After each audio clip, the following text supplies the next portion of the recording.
it's up to you. Yeah, thank you very much. Just a short talk, it's not really very much. I just invented a little calendar widget because this is a calendar widget, this is a test program. Yeah, this is good. This is just a small piece of code. Don't know what changes there were. Oh, none really, because it was red. This is the editor I use most of the time for this because it indents it very well. But, you know, IDEs and editors is one of the questions I want to ask later. There are calendar widgets available. Even Andreas Kupris wrote to me recently after I announced, or you announced my talk, that there are calendar widgets, and I checked into all of them. But most of these calendar widgets are written with the canvas. Calendar widget, you know, it's just dates. So what do you have to draw for that? They're not drawing anything, but they're using the canvas. And most of them didn't work well if you use just a keyboard to operate them. And then it was quite difficult to have them compliant to the ISO standard. The ISO8601, so since 1986, says that the week begins on a Monday. This is a worldwide standard, but since the US don't follow these standards, many widgets still use Sunday as the beginning of the week, which is wrong.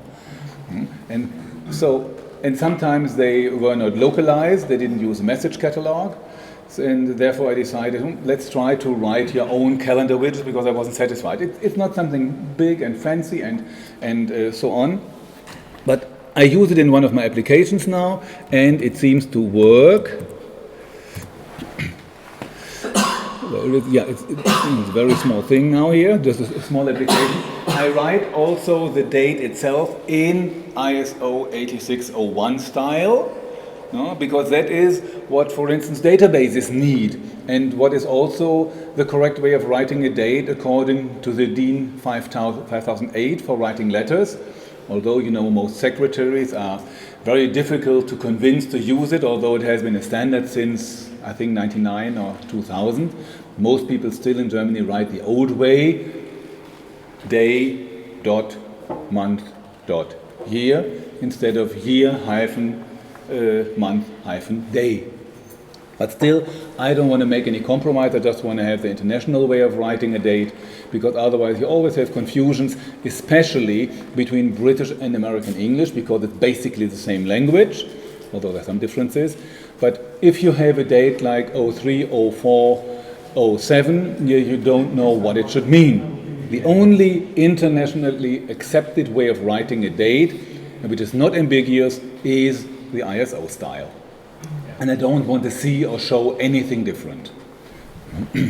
And this operates now and opens a little widget, so I can choose the month, and I can operate this with the keyboard now and choose a month. And the name of the month comes from a little message catalog. You see it's defined here, but you can have more languages, of course.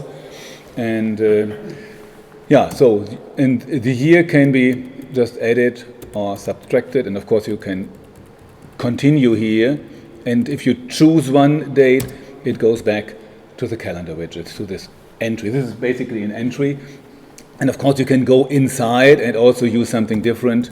Yeah, that works as well. And yeah, but this always, when you open it, it shows the current day, and you can change it here and say, oops, where is it? Here, and choose a different one. Now it hasn't changed. Only as soon as you click a day, it's transferred back into the entry. And it's not too much code.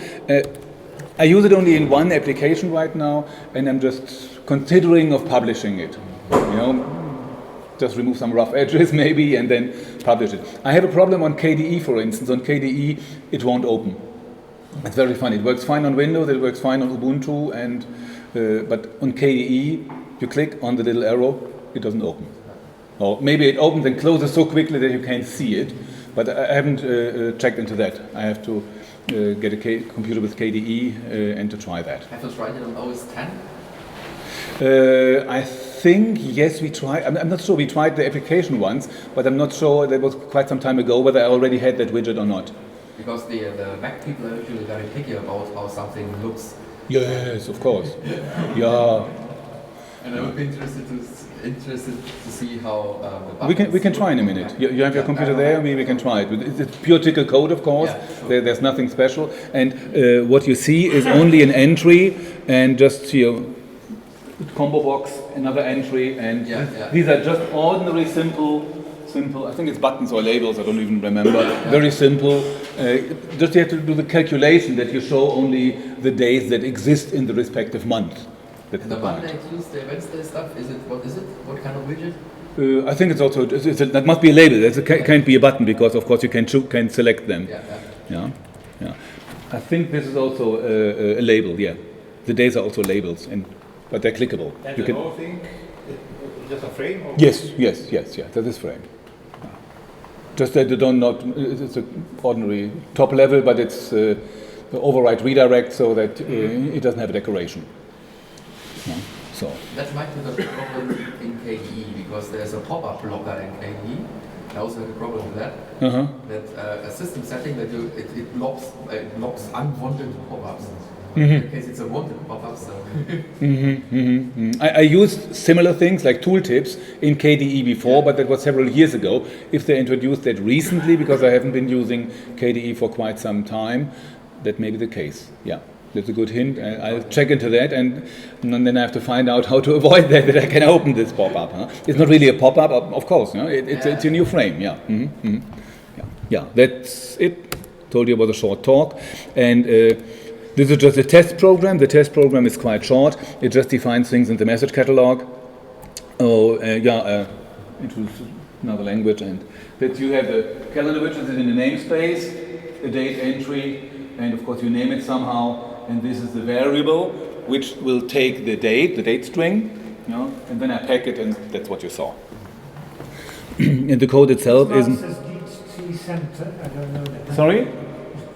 Center. Oh yeah, I don't know that either. Yeah, that's one of those funny typos. True. Yeah. So that is not really a lot of code. It's not nothing, but and we even have a little test here. Yeah. So that's about 200 lines of code, and I think I published it on the wiki. One small enhancement I can imagine is publishing also the number of the week. Yeah. Sometimes you the calendar week. Invitation for a certain week number. Yeah. But I never know what week it is. That's true. That's a good idea. So I could. Put it on the left side, because I always have the weeks there, and put it on the left side, the calendar week. Also according to ISO8601, because that varies also a lot from culture to culture, from country to country. But since 1986 we don't have any trouble with that anymore, as long as everybody complies with the rules.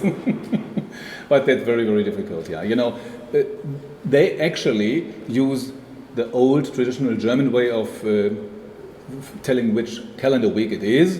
That's the way, like the Dean did it before, and that was adopted by the ISO. But the writing of the date itself, they introduced something new with the year in the beginning, because that's sortable and that's unambiguous. So, according to the rule, the majority of days of a week decide whether a week belongs to the old year or the new year. So, if there are 4 days of the week in the new year, then the 29th, the 30th, and the 31st of December is day of the first week of the following year. And if you have 4 days of the week in the old year, then January 1st, 2nd, and 3rd are part of the last week of the previous year. So the actual year and the year of the calendar week may differ. And even in StrFtime, this is reflected. And the StrFtime function of the C library. And funny enough, TclOO even supported it in those days when it was not mentioned in the man page of clock, because it just relied on the StrFtime library. So it worked fine. Maybe not under Windows, I just tested it under Linux in those days, but it supported things that were not officially in TclOO because it just relied on the original code underneath. That was very good and very helpful. I think it's %u and %v for. Those are two Yeah. are Yeah. Mm. somewhat confusing. Yeah, but they always in the ScifTime library in the man page you always see this is according to ISO8601. The competitors have real problems with calendar and dates. Java was known to have very weak calendar and date functions, and they, with version 8 nowadays, after 20 years, they did a change, did a new implementation. Yeah. Yeah, in Java you always have the date class where everything is deprecated except the constructor. And when you want to have all the other date functions, you have to use Gregorian calendar. And that's very, very complicated in Java. That's awful. Because I also use it in applications here for Android, and it's awful. That's how they changed it, but Yeah. version 8. So it's not yet Android, it was Android's version 6. Yeah, the problem I think with Java was just time to market. They wanted to get on the market and didn't really think of things. That's why I like the development model of TclOO, where the people of the TclOO core team really think of things and discuss things, and they're not in a hurry. You say, TclOO 9 has time, and you take your time, and then you make wiser decisions than most of the time. Mostly, yeah. Wiser decisions than those people in the Java world do. I have a code improvement just from looking at the snippet that you showed. Yeah. Can you show it again? Oh. Just close it now, right now. Wait. So there was an image for the downward pointing triangle, and I think this is not good for high resolution display or for, yeah? Yeah. No, No, it was here. Yeah. You know. Yeah. Don't know exactly where you saw it here. Yeah, exactly. Yeah. Great image from this data. You can just use a Unicode character. There is one 25 BC. Ah, If okay. you print that one as a character, Wait. then you get the downward. Let me write that down. Just, yeah, as a Which one is it? 25 BC. 25 BC. So if you just switch your minus image down with Yep. the text, Mm-hmm. this Mm-hmm. one, Yep. Okay. and the Thanks. Yeah. resolution independent fits your Yes. text height. Yeah. Thanks. Mhm. Yeah, that's why I'm here. Thanks. To get ideas at the calendar week, of course. Yeah. Right at to the bottom here.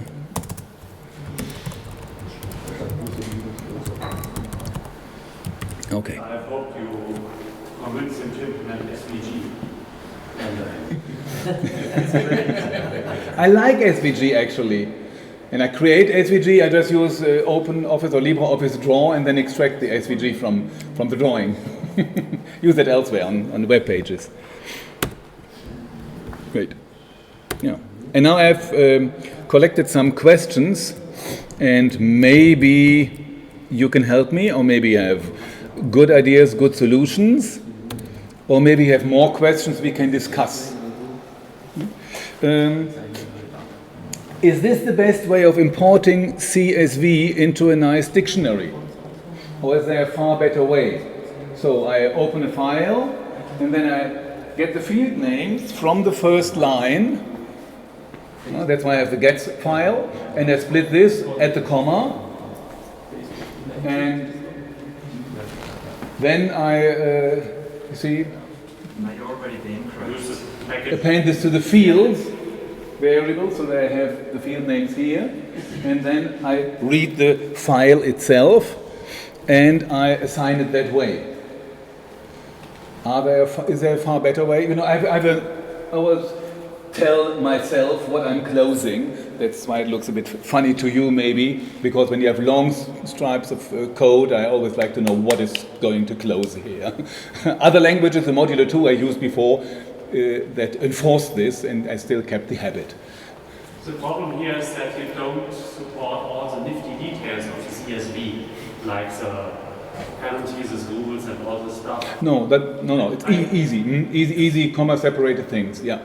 So that's the reason why I use the module in TclOO.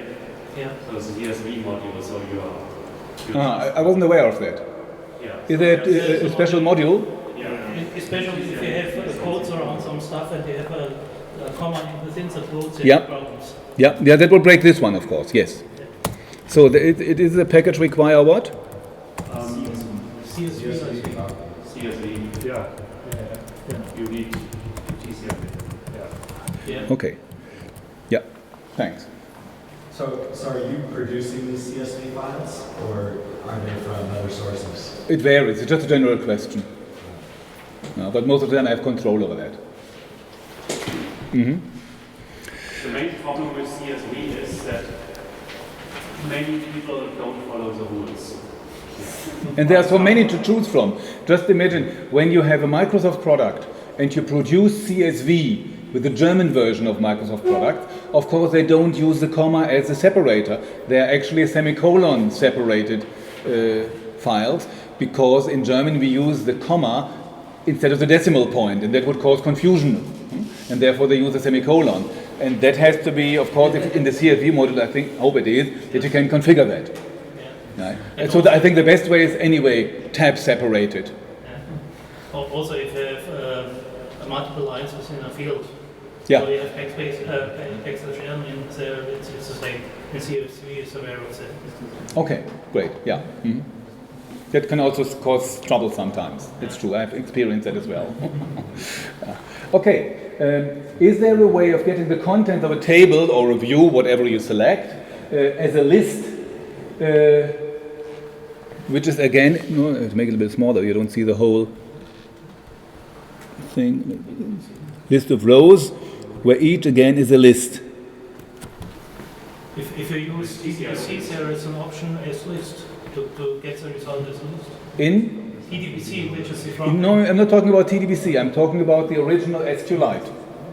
Yeah, that's what I would do. I use TDBC. So we can use TDBC to access SQLite instead of the original implementation by Richard Hipp. Yeah. And there is a type of result or parameter where you can say as list, and you get it as list. Mm-hmm. Okay.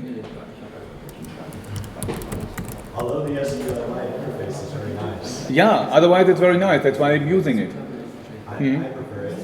Mm-hmm. Yeah. Is there a way of inserting the content of a list of rows directly into SQLite?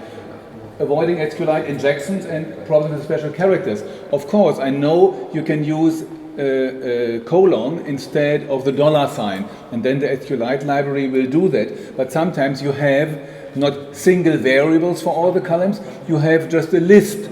And the list has as many elements as the table has columns. And that way it won't work. Because you can put the colon in front, but all of the list would be inserted into the first column.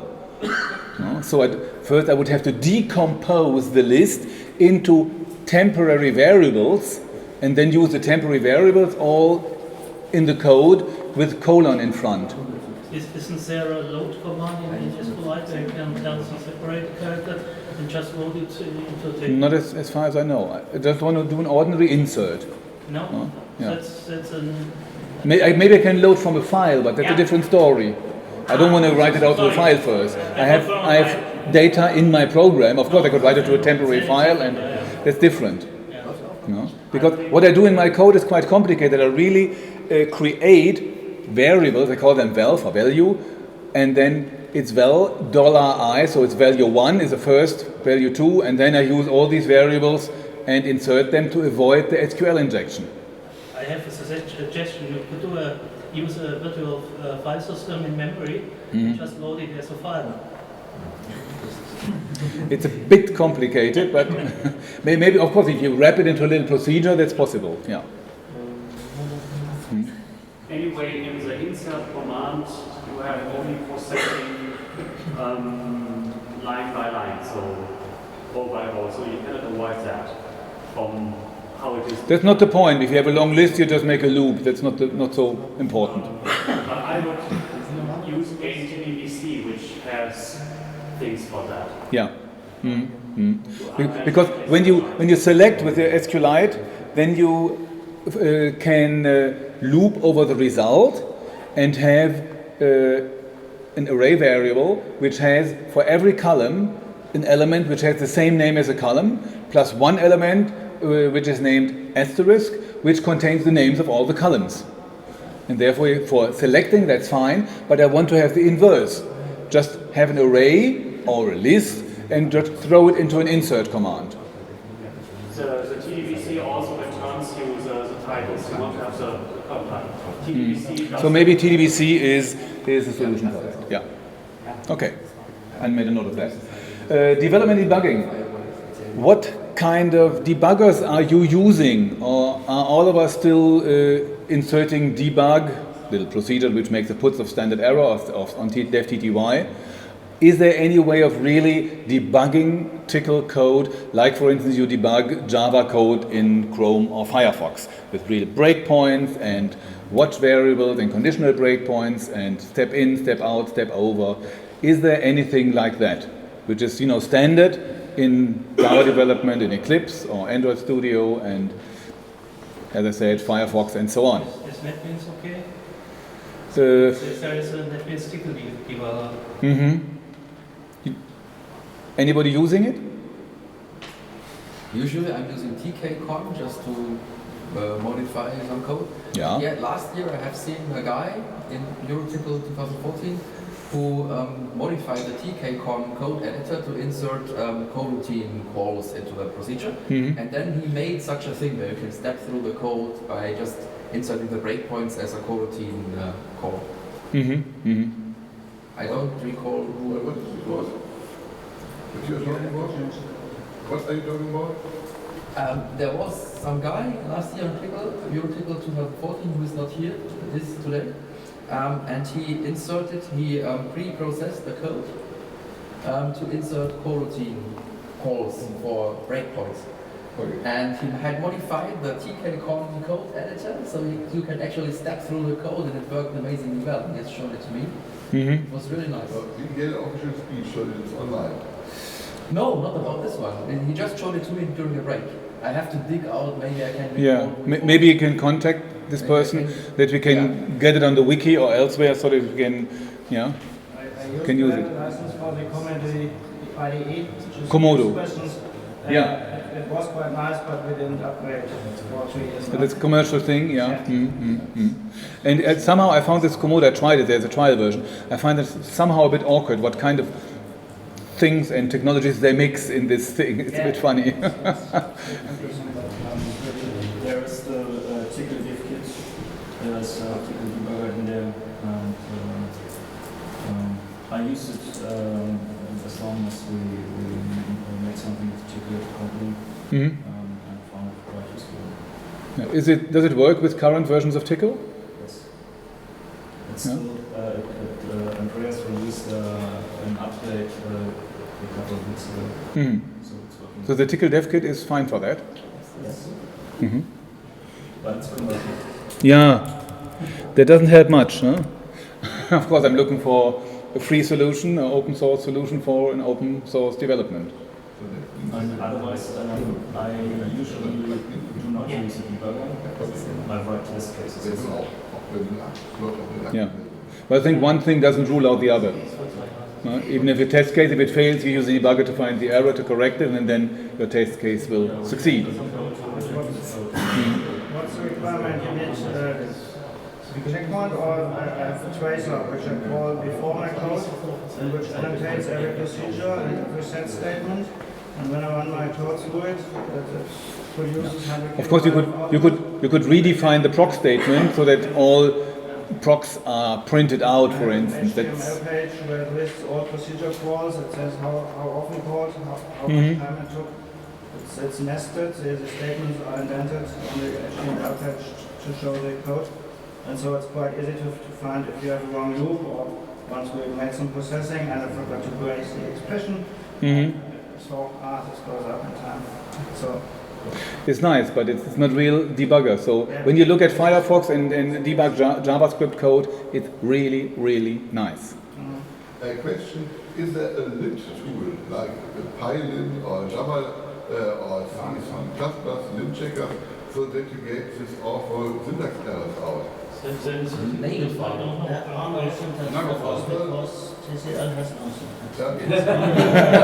the point. The language is so dynamic, and you can redefine so many things. You can redefine if to then and puts to exit. So how would a syntax checker catch all these redefinitions of things? You mustn't do that, I know, but it's possible. And if you want to have a thing that really checks it, it would really have to trace all the renaming of procedures and Actually, TclOO has something for this too. So there's Nagelfar, which is free, you can use, and in the Komodo dev kit, I don't know in which one, there's a static syntax checker, and that's a tool I really appreciate. Which was the first? Nagelfar. Nagelfar. I heard about it, but I never got to use it. I looked at it and didn't find it nice. Or RAM debugger, I didn't like it. Okay. I want to speak a bit about debugging. I don't use breakpoints, but what I use is a way it has log command. And in the log command, I use Infobox over the stack space to have the count. And in the new 8.6, you have the error stack command, or the way you can see the current arguments in the stack. So each time you can say, okay, I'm here, and you see all calling procedures, and you see all current arguments to the procedures. And I normally log that to a file or to the console, so that's my basic debug. That especially also works if you have the code at the client that he sends you a log file to get all this information at each interesting point. In the past, I used dynamic language toolkit from Eclipse. I think maybe it was already 2 years ago that I looked at it. But at that time, for example, if you use curly braces with a star in it, that gave a syntax error always, because it was simply not updated to X6. I don't know. Dynamic language toolkit, DTK from Eclipse. It's a module. DTK. It's about DLTK. Yeah, I heard about that. For TclOO, for Python, for JavaScript. And the intention is dynamic language toolkit. It's a huge thing. If you put that into Eclipse and also want to do Android development, it really blows up, and it doesn't work very well. But I know the intention is to provide a debugger and everything, putting the common things of those dynamic languages in the common place, so that you have one debugger and everything. Yeah. But I don't know how the status is. Maybe 2 years ago I looked at it for a while. Yeah, then I have a little problem. I want to open a PDF. I generate a PDF in my program and I want to open it. And funny enough, I haven't found out why.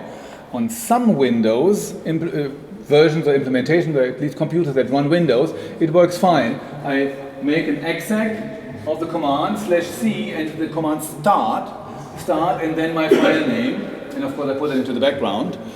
Sometimes it works, but on some Windows it doesn't open anything, nothing happens. You have to put file native name around file name?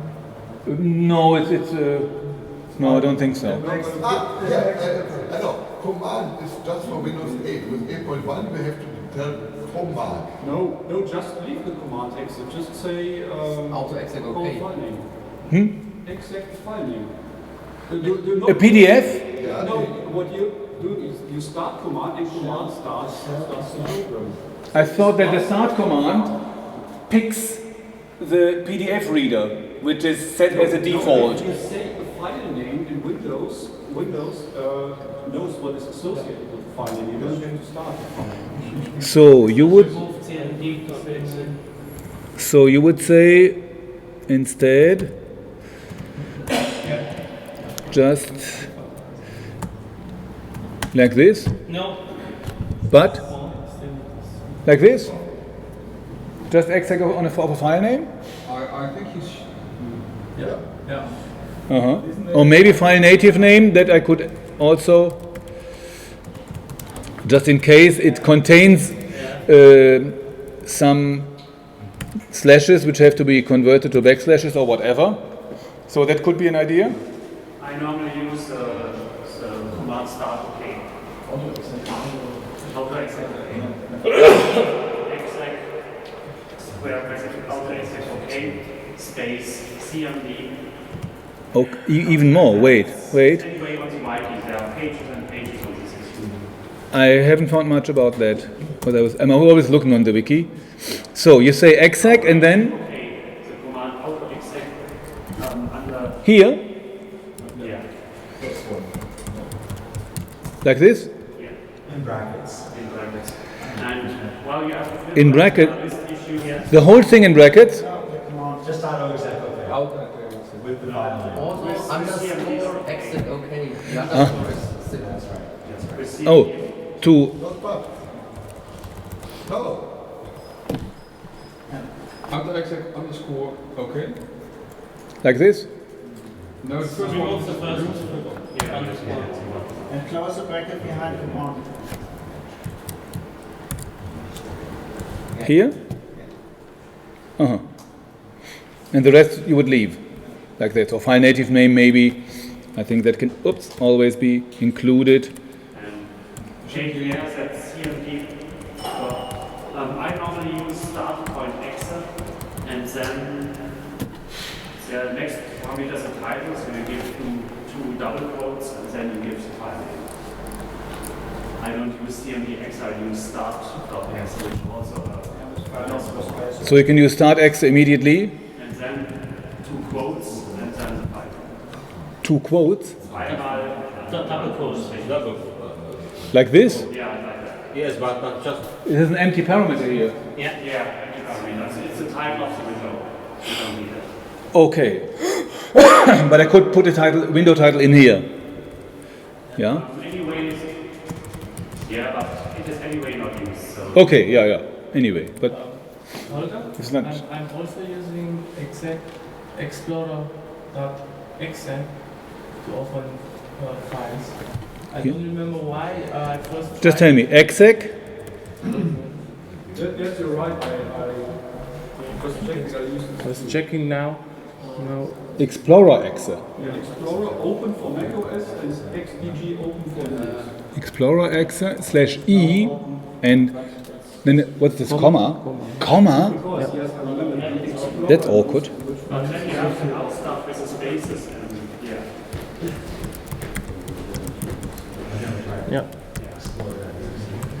File name. Like this. There's no space between. Uh-huh. Works very fine. It's like opening an Explorer file. Yeah.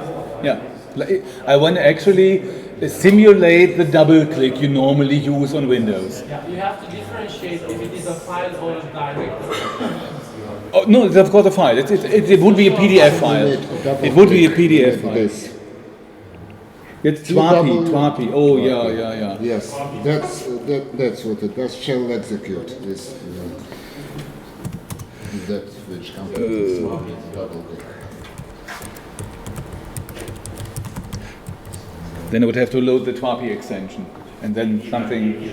Yeah. There's so many ways. I'm going to find out which one is best and write something on the wiki about it.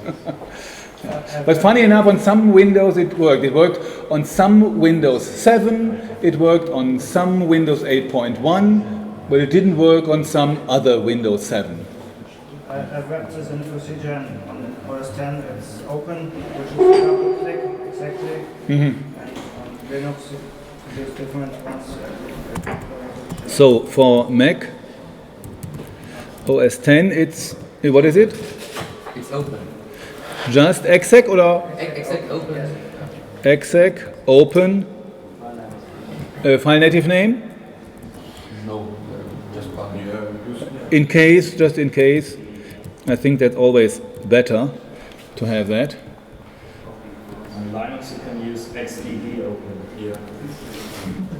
On Linux I don't have any problem, so the question didn't arise because I know how to do it there.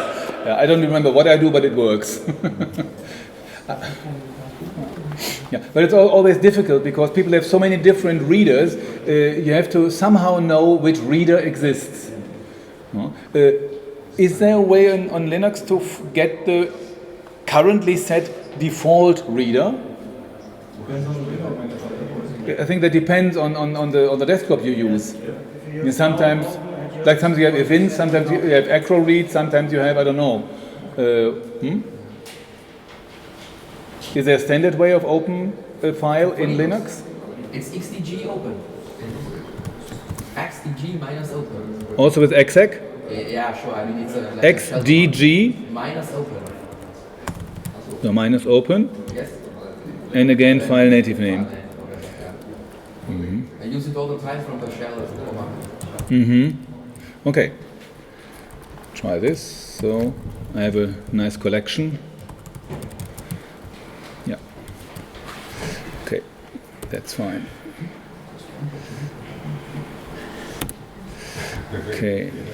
Yeah. Something we have already discussed. Is it true that objects exist until they're explicitly destroyed? And I found out yes.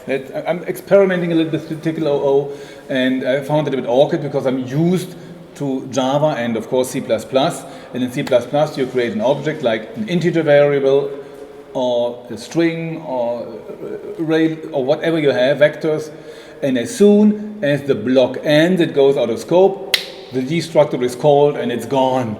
And in Java it's handed over to the garbage collection, you don't know exactly when it runs, but what goes out of scope and is no longer referenced goes out of scope and will be removed by the garbage collection. And that is not true for TclOO because there you would explicitly do that, but there are several ideas I heard about. The first is to have a variable where the name of the object is saved, and you put a trace on this variable. As soon as this variable goes out of scope, you delete the object. That is one way. Or you have in a procedure where you use it, you have a try and in a finally part, and the finally part would also destroy the object. That are the two ideas I want to check into. There's a destructor in TclOO, so what do you do in the destructor? No, the destructor is not invoked if you do not destroy the object. And then you have then you have a memory leak. It's just okay. It depends when you have it in a plain TclOO variable. But if you have a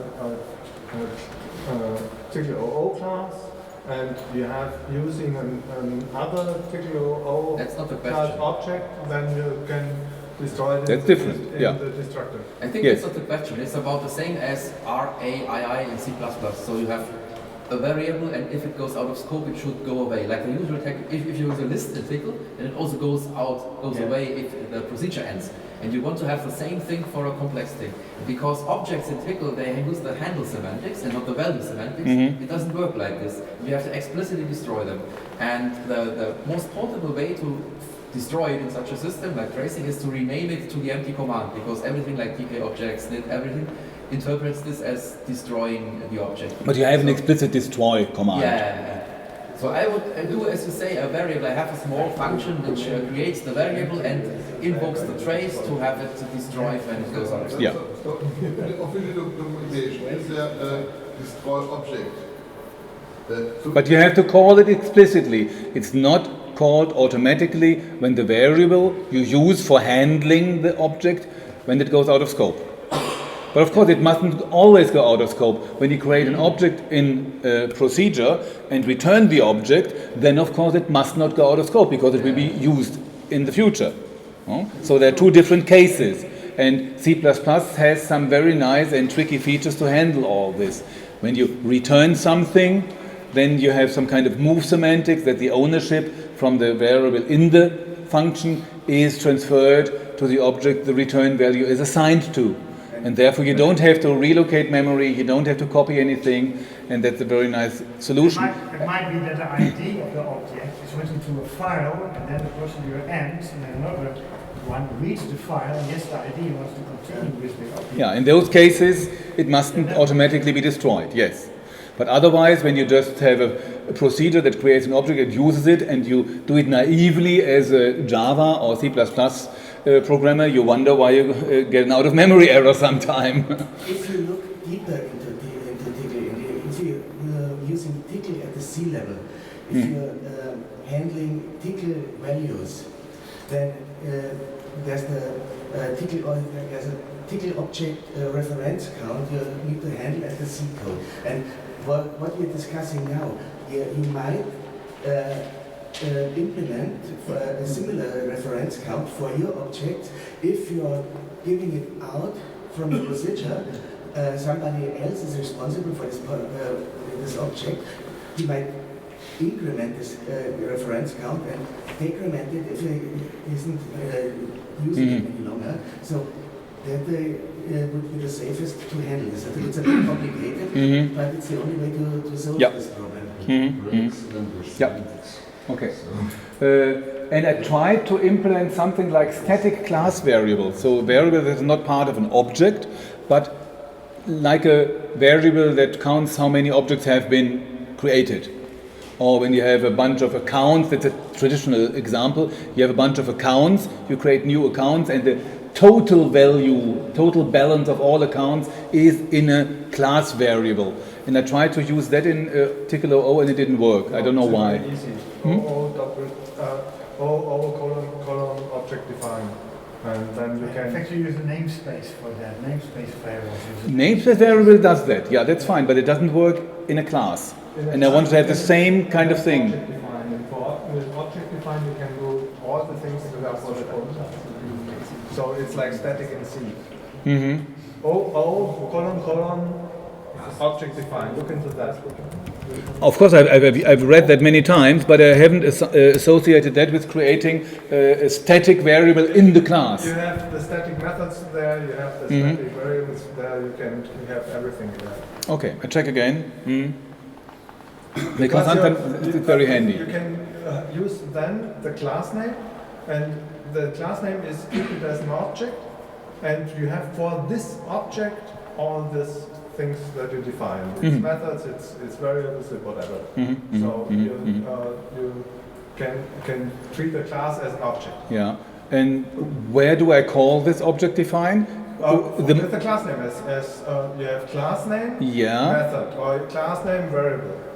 But I have to do it after the class definition. Normally static variables are defined in the class definition, and as soon as the program runs, this variable exists. And it can be initialized in the beginning, of course. Okay, I can go into the details, but it works, I'm doing it. I think you can do it in the constructor. It's the object defined. Constructor of what? Of the class. Yeah, the constructor is only called when I create the first object of the class.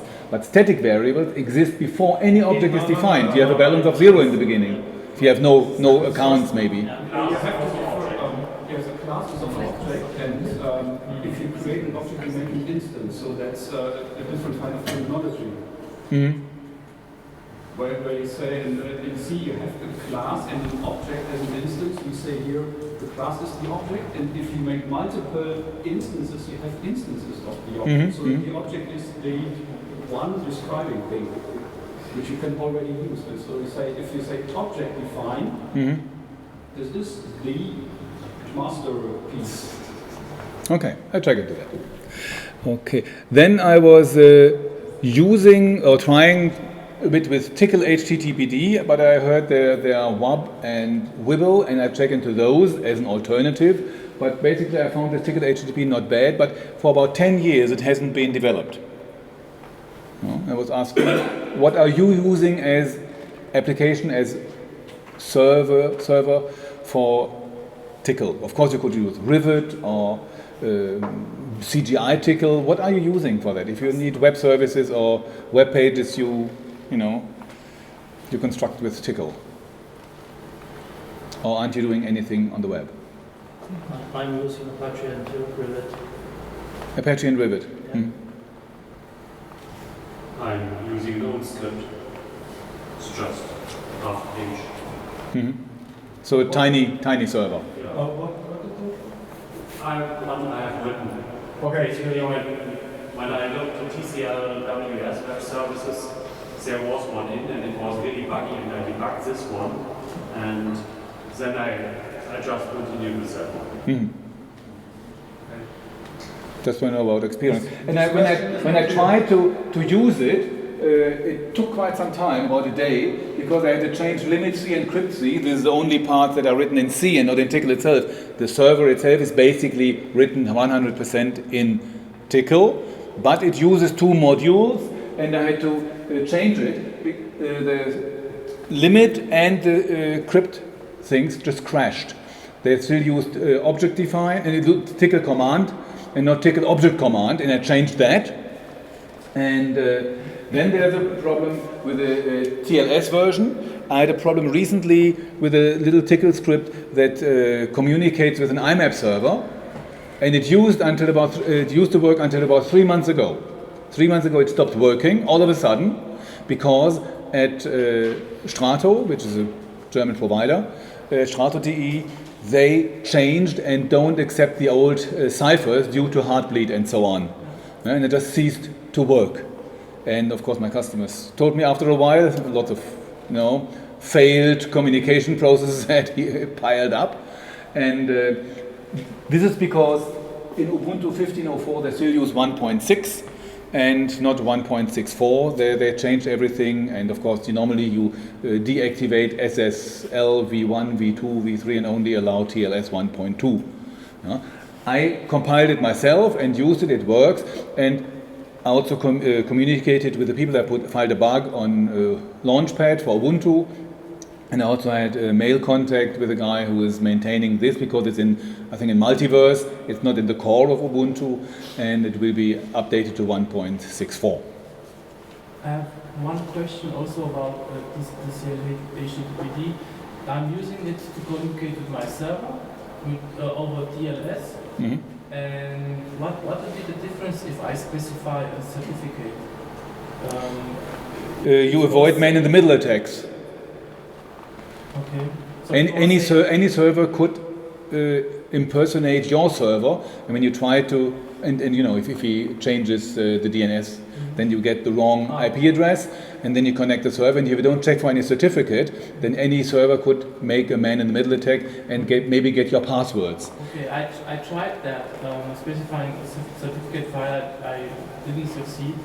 I'm not sure if it's because my certificate is using more certificates. Change No, there's no point. No. No? It works fine. If you use the ordinary OpenSSL certificates, this 509 stuff, and so, of course, you have to put the server.pem and the skey.pem, those two files, into the certificate directory, and then it works fine. I don't have PEM. I have CRT. Maybe just have to rename them. I would have to look that up. I don't know the details, but I did it and I managed, and it works fine. Okay. Yeah. But with a 1.6, current browsers also don't connect to your server. They say failing in SSL handshake or something. So you have to use more modern versions of TclTLS. I have just updated to the latest. And you compiled it yourself? The certificate, I didn't have to use it. No, not the certificate. The TclTLS. You have to use 1.64. And I don't know what they have in the active state for Windows, because I don't use Windows, but you have to have the quite current one from beginning of this year, otherwise the certificates and ciphers are too old and maybe refused. Yeah, at the first time it didn't work, but then it was enough to just say that I only accept TCL3, TCLC, right? Mm-hmm. Then it worked. Yeah. But it's always good to have certificates on both sides, so that the server knows the client is the right one and the client knows the server is the right one, so that you know the party you're talking to are authenticated. And then, of course, you can use passwords and have secret, things. I'll try that again, and if it's not working, then Okay. Yeah. What about REST? Have anybody? Yeah. Just for the Windows case. The problem you always have with a TLS package is that the open, that the crypt library is compiled in, and you risk to have bugs in the crypt library. So that's not the case on Linux page, because there it is external, so the system crypt library. To use the Windows crypt services, you can use TWAPI. So in TWAPI there's modules that you can use the TLS of Windows. And then you don't have the help with the old, how is it, OS, SSH, however it's called. The old library. Yeah. When you say TclOO, we incorporated many years ago in one product for our customer, and it works very well, but we changed the manner to use it as not as an application server, but we stripped out the code that was necessary for the HTTP handling and incorporated it in our application. And it works very well. It has also many connections open. And we hit other problems, for example, that we have at the same time more than 1,000 connections. And so for that reason we are implementing and searching other facilities. Yeah, I heard about Whittle because Whittle also supports WebSockets, which I also would like to use. I hadn't checked into the details whether TclHTTP supports it, but since it hasn't been developed for 10 years, it's obvious that it doesn't.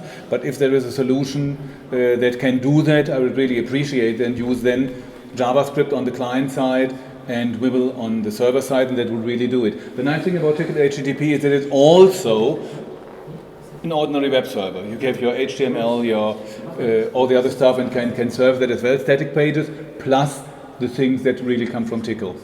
What is your platform?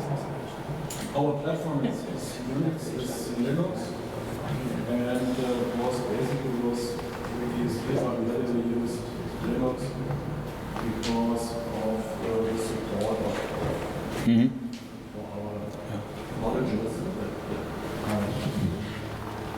As far as I know, on the Linux side, you hit one moment the select limit. Exactly, it's a select. It's a select limit. And I can only say try the bit. The bit can. This is Apache. You can have clustering and all this stuff. Yes, now it's difficult to change the model. Yeah. Because we can incorporate the application. It's a main server that opens HTTP. I always find Apache and these things a bit overkill. I'd like to have a small, tiny, and calling out to CGI is too slow, and yeah, that's why I was looking whether I could replace my Apache with something that's smaller and handier and so on. Yeah. Recently I heard from a friend that there is a static in TLS, is a static determinant key of 412 bits incorporated. And that is a problem with the modern browsers like Firefox and Chrome. But the 164 is fine now, I tried that. And said that we changed the determinant key and incorporated another one, a bigger one, because 512 bits was too small. And so that he hadn't any more of these problems. Should be published on the wiki, tell him. Yeah. Yeah. Okay.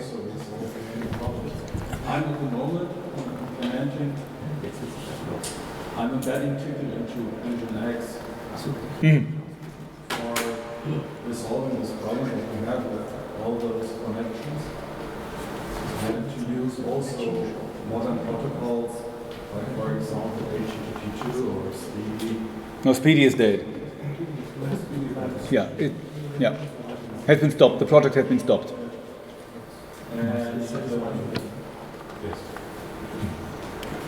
Holger, did you try SCGI with Apache? Because no. That is not opening a known process, but has a pipe where it's using. It's faster than CGI. Yes, but I'm not sure exactly how to handle all this, but I want to have my server connect to the database and use every user who connects should use his own credentials for the database. So that the database does exactly the limitation of what the person can access on the database. I think you can do that with SCGI because you have their interface and there you can connect to the database.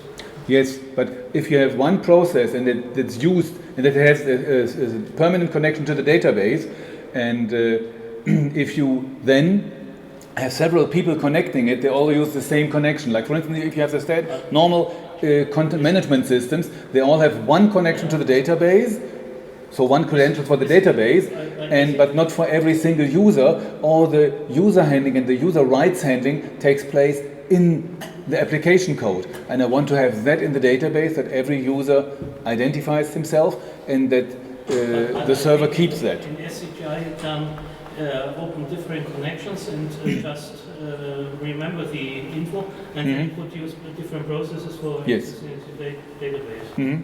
If it can do that, yeah. But I think it should work. So it could be Wibble, it could be WAB, it could be SCGI, or it could be. And there is an example for testing SCGI on the wiki.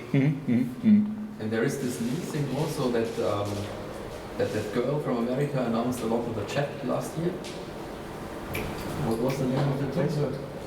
It was called Tensor. Tensor, yeah, exactly. How do you spell? Like tensor with an A. Like German word tensor. Yeah, like this. Yeah. She's from Iceland. Yes, yeah, that's a complicated name. What is that? It's a also server based on object orientation, on TclOO, and it's very complicated. And asynchronous responses. Yeah, that's important, of course. Yeah, even with threads. No? But you could easily keep a thread for every connection. There's no point, and after a while, if there's no more communication, you just drop the thread. That is quite easy. Yeah. Has anybody used the TclOO server to serve data from a database via REST interface?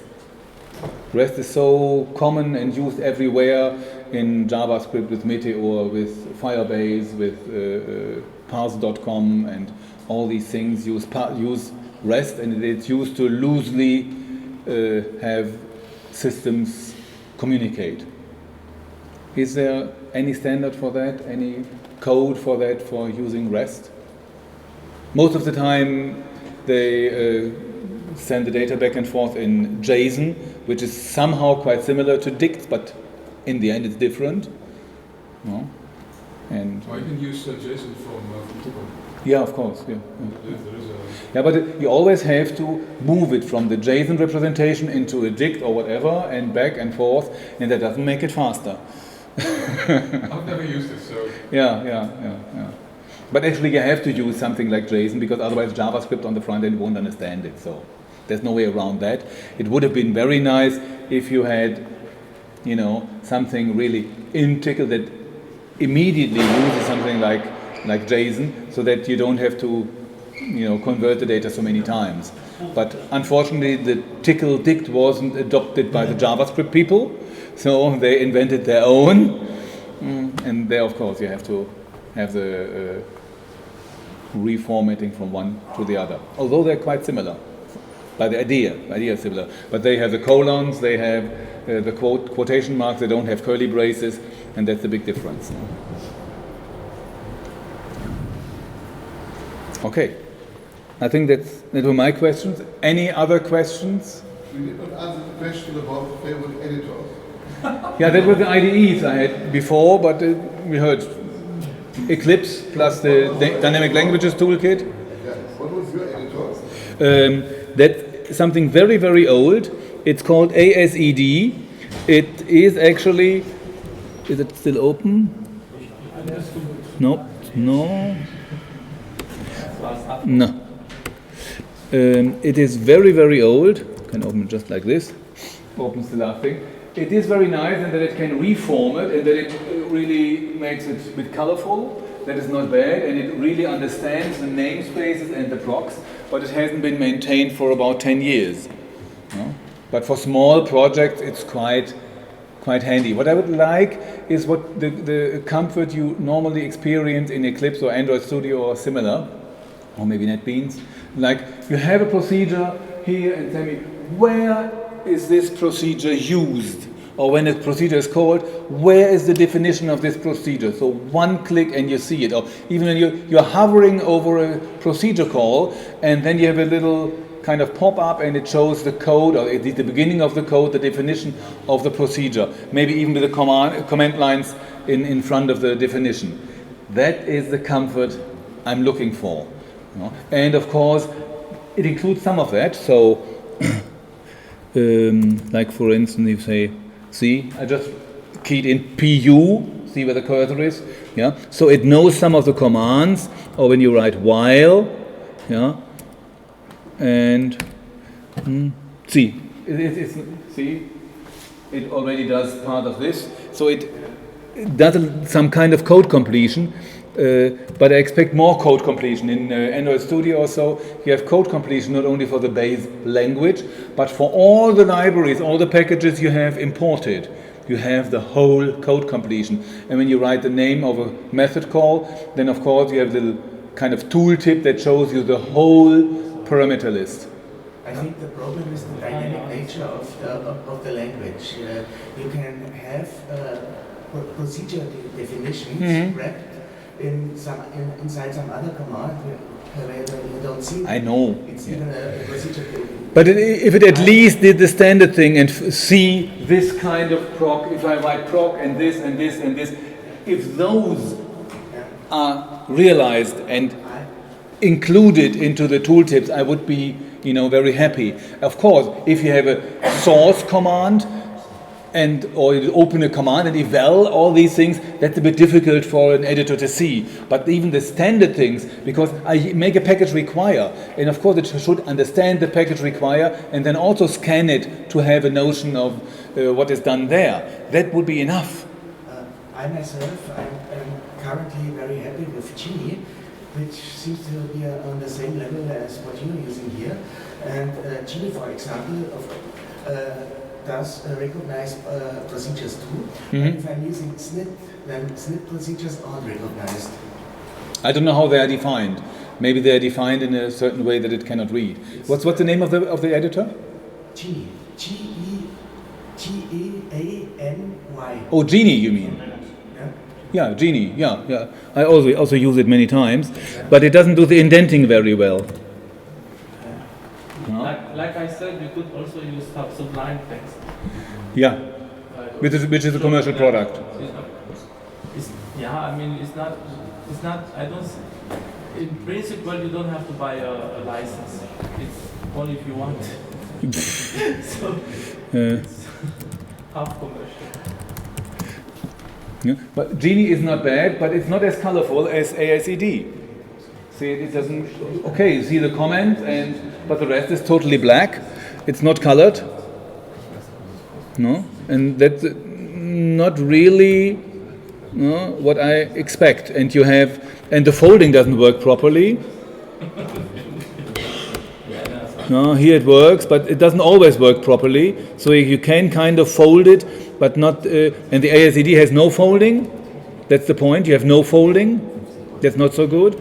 And the Genie has folding, but not really to my liking.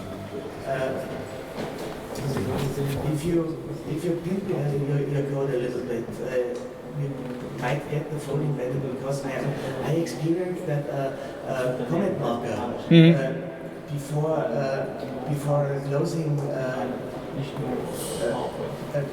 brace does affect its brace count. But this is clearly a comment and shouldn't affect anything. Yeah. So, no? And AICD has no problem with that. That works fine. No? So, it does it very well. I'm happy with that, but code completion and help so that I can, get some information about a procedure I call. No? Yeah. And there's also one thing I wanted to mention. I find it very confusing that the command variable is used in two different contexts with totally different meaning in TclOO. That's not a good idea. Sometimes you can have a row of variables, sometimes you can only have one and, initialize it with a value. And that's not a good idea, actually. So, and I wonder why you didn't have a short var, because variable is more to type. Everybody knows var, so why do you have to spell it out? Maybe you can have var as an alternative in the next version, because it doesn't exist and it wouldn't clash and would be compatible, and you can just, if you want to, you can shorten it to var. One of them maybe not the other one, so that you can make a difference, if you want to. Okay, lunch is ready. Thank you.